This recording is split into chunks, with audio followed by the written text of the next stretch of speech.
देखियो जते आदमी अपन मिथिला के छिए, हम पूरा मिथिला के फॉलो करे छिए। देखियो हम घी बना रहल छिए एखन। हम सब घी खरीद के नहीं खाई छिए, अपने से बनावे छिए। दूध जे लै छी छाली जमा कए के रखे छी आ तहन ओकरा महि के छाली के अपना हाथ से आ तहन घी बनावे छिए। देखे छिए घीओ बनै छै आ दाढ़ियो बनै छै, कते सुंदर। आ की अपन बनायल घी के स्वाद रहैया। तो टिफिन में तो रोज रोज घी लगबऽ पड़ैया रोटी में, बच्चों सबके अपना पतियो देव के। हम सब खरीदै नहीं छी, अपने से घी बनाबै छी।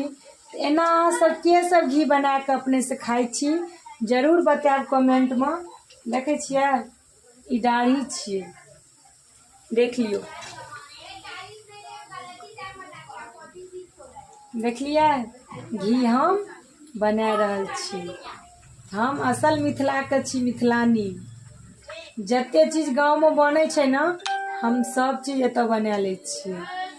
के सब घी बनावे छी अपने से, सबटा छाली खाइए जाइ छिए, घी बनबै छिए।